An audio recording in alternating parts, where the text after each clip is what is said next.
My name is Maria Torralba and I would like to show you a comparison between my personal learning environment before starting this master's and how my personal learning environment has improved along this period.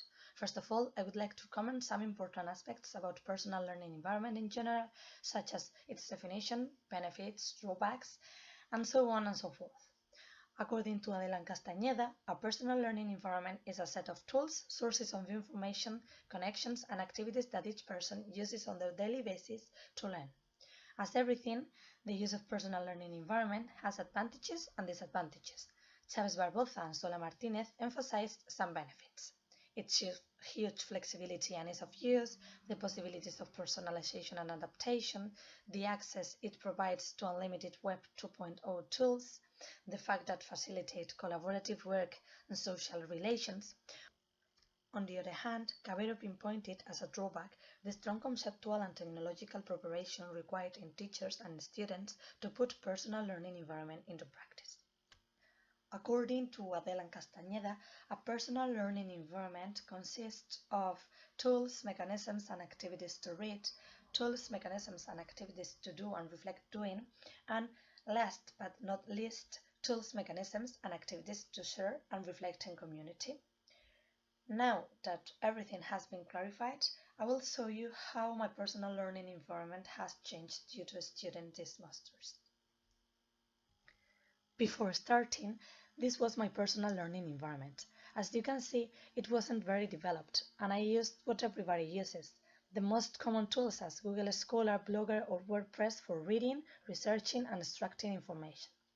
Given that I learned lots of tools, mechanisms, and activities to do and reflect doing while I was studying my degree, I consider that I had a good knowledge in this field, and I was able to manage several 2.0 tools before this master's.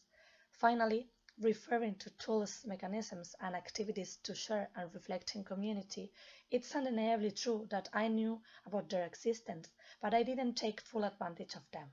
For instance, I used Google Drive to save documents. However, I've never used it to do collaborative work due to the fact that my classmates were next to me and I didn't need it.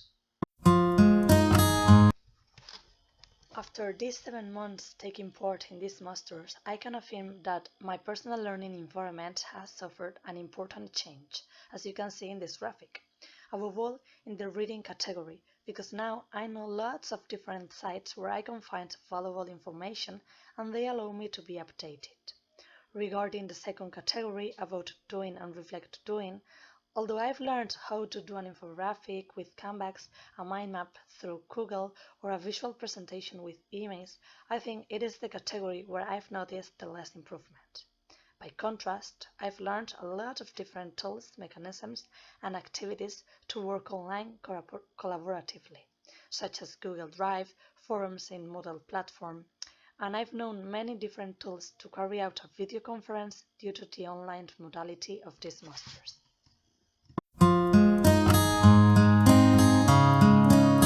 Even though my personal learning environment has improved a lot, there is still a long way to go. From my point of view, my weak point remains the ability to find sites and databases where I can find good scientific and documentary articles to extract both reliable and recent information. That's why I will continue to be trained in this area. As a teacher, I need to be informed constantly. Because of that, another way to improve my career could be focusing my social networks on my professional life, so I will be able to know about educational technology events near me or other important issues such as new publications, tools. Lastly, a project that I've already started to improve my personal learning environment is a blog where I share all the activities, games, songs that I carry out in the class with my students.